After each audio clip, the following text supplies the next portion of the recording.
Oh, glória! Saúdo a igreja em nome de Jesus. Amém. Louvado e engrandecido seja o nome do Senhor. Temos feito aqui na igreja a leitura do livro de Oséias. É o terceiro livro da Bíblia que estamos lendo aqui na igreja. O primeiro foi Gênesis. Na época a gente ainda não estava fazendo vídeo. O segundo foi Jó. Já temos toda a leitura do livro de Jó no YouTube. Quem quiser acompanhar, canal Estudante Alexandre no YouTube, certo? E já lemos Oséias até o capítulo 5. Então hoje vamos começar no capítulo 6. Precisa de ajuda? Eu ajudo.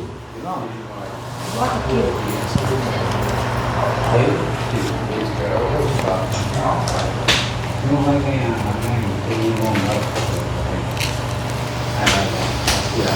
Opa.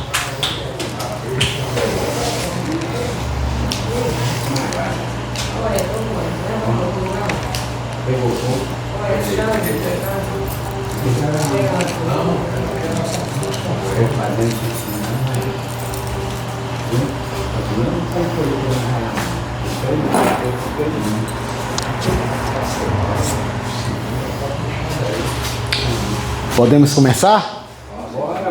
Vamos lá. Livro do profeta Oséias, capítulo 6, versículo 1. Vinde e tornemos para o Senhor, porque Ele despedaçou e nos sarará, fez a ferida e a ligará. Veja só, o povo se afastou de Deus, foi ferido por Deus, e o profeta clama, voltemos ao Senhor, porque Ele que nos feriu vai nos sarar. Versículo 2. Depois de 2 dias nos dará a vida, ao terceiro dia nos ressuscitará e viveremos diante dele. Conheçamos e prossigamos em conhecer ao Senhor. Como a alva será a sua saída, e ele a nós irá como a chuva serôdia que rega a terra. Chuva serôdia é a chuva que cai na estação certa. Tem também a chuva temporã, que é aquela que vem quando não é época de chuva, mas chove um pouquinho, não é? Ele aqui está comparando Deus à chuva serôdia. É aquela que vem na estação certa, vem em abundância. Então, voltemos para Deus, que Ele estará conosco abundantemente. O 4. Que te farei, ó Efraim? Repetindo que Efraim, repetindo hoje a primeira vez, não é? Mas em leituras anteriores eu esclareci. Efraim era a primeira tribo do reino do norte. Abaixo Benjamim e Judá. Acima de Benjamim, Efraim. Começava o reino do norte.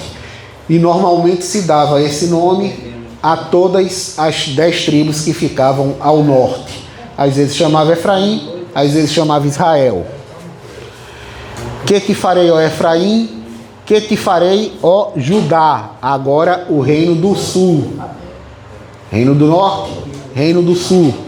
Porque a vossa beneficência é como a nuvem da manhã e como o orvalho da madrugada, que cedo passa.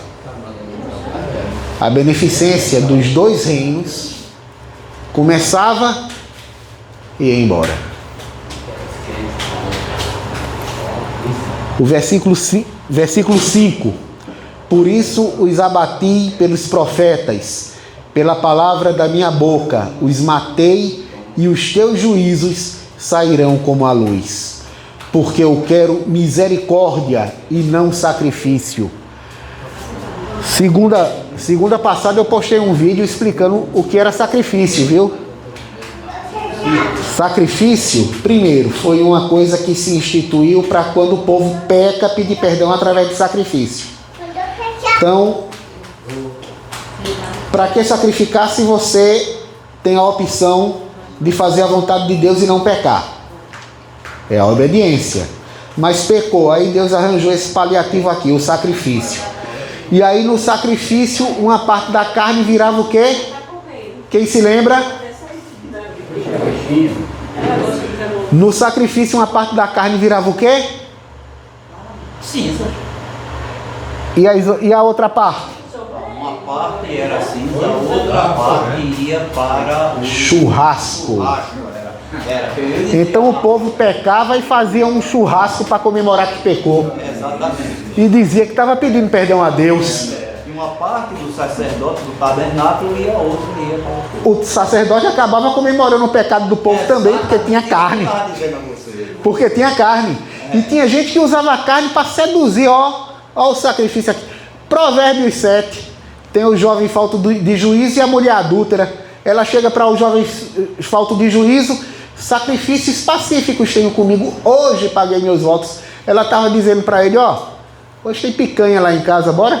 O quê? Hoje tem picanha contra filé. Maminha de alcatra. Bora? Entendeu? Atraindo um homem durante a ausência do marido com a carne do sacrifício. Eu vou ler de novo. Porque eu quero misericórdia e não sacrifício, e o conhecimento de Deus mais do que holocaustos. Mas eles traspassaram o concerto. Como Adão, eles se portaram aleivosamente contra mim.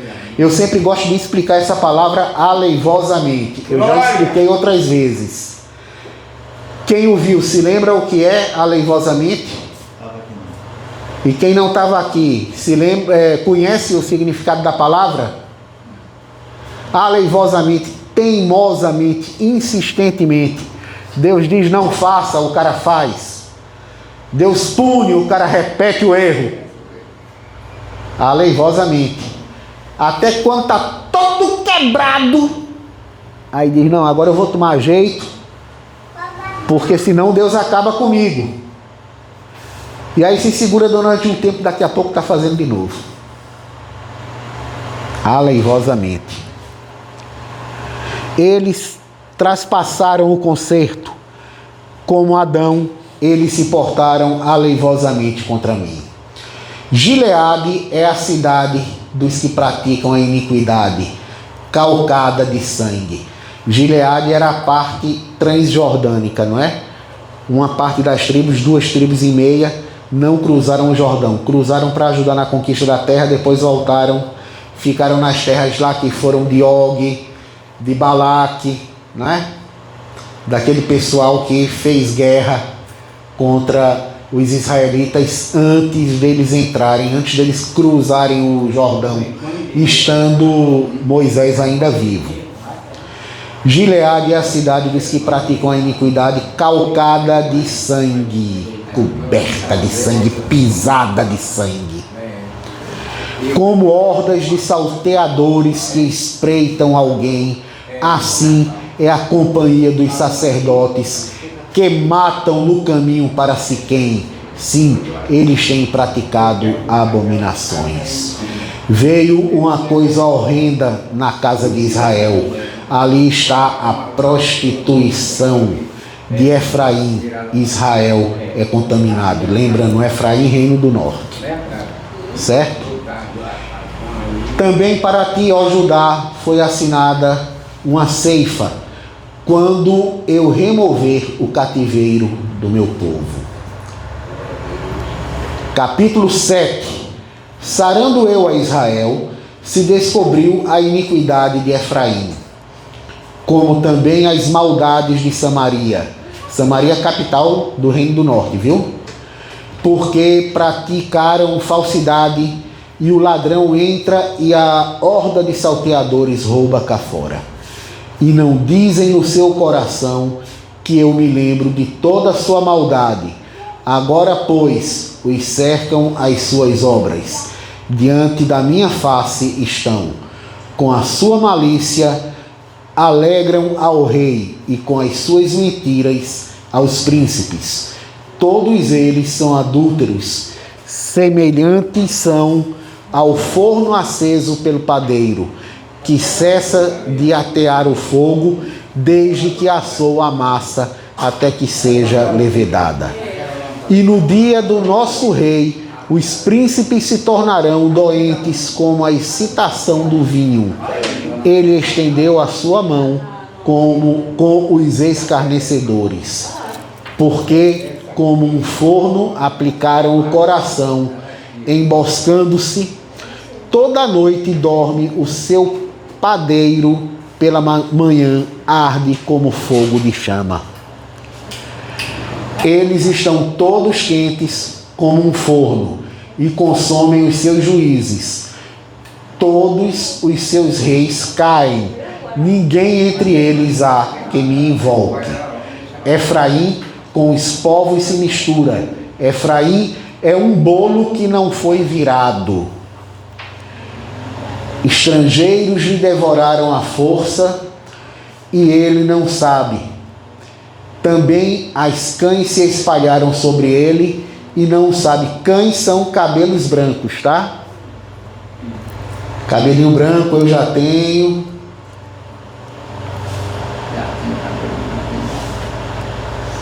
Aí eu fui, tá aqui, cães. As cães se espalharam sobre ele e ele não sabe. Antes tinha dito que ele foi devorado pelos estrangeiros à força e não percebeu, né? Quantas vezes isso acontece com a gente? Tem alguém nos pisando sem a gente notar. E muitas vezes, como consequência de nossos atos, como foi o caso de Efraim. Foi por causa da idolatria que ficou desse jeito. E a sabedoria de Israel testificará em sua face. Todavia não voltarão para o Senhor seu Deus, nem o buscarão em tudo isso. Porque Efraim é como uma pomba enganada sem entendimento. Invocam o Egito, vão para a Assíria. Quando forem sobre eles, estenderei a minha rede, e como aves do céu os farei descer. Castigá-los-ei conforme o que eles têm ouvido na sua congregação. Ai deles, porque fugiram de mim. Destruição sobre eles, porque se rebelaram contra mim. Eu os remi, mas disseram mentiras contra mim. E não clamaram a mim com seu coração, mas davam uivos nas suas camas. Para o trigo e para o vinho se ajuntaram, mas contra mim se rebelaram. Eu os ensinei e lhes fortaleci os braços, mas pensam mal contra mim. Eles voltam, mas não para o Altíssimo. Fizeram-se como um arco enganador. Caem à espada os seus príncipes, por causa da violência da sua língua. Este será o seu escárnio na terra do Egito. Acho que dá tempo a gente ler o 8, não é? Então vamos lá. Capítulo 8, versículo 1. Põe a trombeta à tua boca. Ele vem como águia contra a casa do Senhor, porque traspassaram o meu concerto e se rebelaram contra a minha lei. E a mim clamarão: Deus meu, nós Israel te conhecemos. Israel rejeitou o bem, o inimigo persegui-lo-á. Eles fizeram reis, mas não por mim. Constituíram príncipes, mas eu não o soube. Da sua prata e do seu ouro fizeram ídolos para si, para serem destruídos. O teu bezerro, ó Samaria, foi rejeitado. A minha ira se acendeu contra eles. Até quando serão eles incapazes de alcançar a inocência? Porque isso é mesmo de Israel. Um artífice o fez, e não é Deus. Mas em pedaços será desfeito o bezerro de Samaria. Quem sabe essa história do bezerro de Samaria? Jeroboão, quando dividiu o reino, assumiu as 10 tribos do norte, ele fez um bezerro lá em Dan, no extremo norte, e outro no sul, e disse: ouve, ó Israel, foram estes os deuses que vos tiraram da terra do Egito. Bonito, hein? Bonito. Então, o bezerro do sul, na verdade, não estava em Samaria, estava em Betel, que era pertinho dali, na fronteira com na fronteira com Benjamim, que era o início do Reino do Sul. O objetivo, quando o povo pensasse em procurar um templo para louvar ao Deus, o Deus que os tirou da terra do Egito, tinha lá outro templo. E Jeroboão estava dizendo, ó, foi esse o Deus, ó, não foi aquele não, foi esse aqui. Vai nessa, né? Então essa profecia é sobre isso. O bezerro de Samaria, está aqui no versículo 6, Osés capítulo 8, versículo 6. Vamos para o 7. Porque semearam ventos e cegarão tormentas. Não a seara, erva dará, não a seara, a erva não dará farinha. Se a der, tragá-la-ão os estrangeiros. Se houver produção, os povos estranhos vão chegar, vão saquear tudo e vão levar a produção embora. Farinha aqui é a farinha de trigo, tá? Eles não conheciam mandioca. Versículo 8. Israel foi devorado, agora está entre as nações, como coisa que ninguém tem prazer. Como coisa em que ninguém tem prazer. O 9. Porque subiram a Assíria como um jumento montês, por si só mercou Efraim amores. O versículo 10, todavia, ainda que eles merquem entre as nações, eu os congregarei. Já começaram a ser diminuídos por causa da carga do rei dos príncipes. Porquanto Efraim multiplicou os altares para pecar, teve altares para pecar, e escrevi para eles as grandezas da minha lei, mas isso é para eles como coisa estranha. Embora a lei tivesse toda escrita à disposição do povo, não, isso aí não é coisa para nós não, é coisa lá de Judá, do Reino do Sul, né? Não é aqui para o Reino do Norte não. Não é comigo não, e aí? É comigo. É com você? Não é não? A lei de Deus não é com você não? Ah, pastor João, é com você? Pastor Labareda? Oxe, é mil vezes. Pastora Flávia? Olha aí. Se a gente tiver na obediência com Deus, né? Então, porque esse aqui está tirando o corpo fora. Não vai ver. Esse aqui não é comigo não. Não, viado. E é por isso que está vindo toda essa palavra de maldição contra eles. Não vai ver. O versículo 13. Quanto aos sacrifícios dos meus dons, sacrificam carne e a comem, mas o Senhor não a aceitou. Agora se lembrará da sua justiça e visitará os seus pecados. Eles voltarão para o Egito, porque Israel se esqueceu do seu Criador e edificou palácios. E Judá, Judá também nem o centro não, viu? E Judá multiplicou cidades fortes, mas eu enviarei um fogo contra as suas cidades, e ele consumirá os seus palácios. Então, deu certinho o tempo que me foi designado. Eu agradeço a oportunidade em nome de Jesus. Louvado e engrandecido seja o nome do Senhor. Amém. Glória, vamos ficar de pé para orar, né?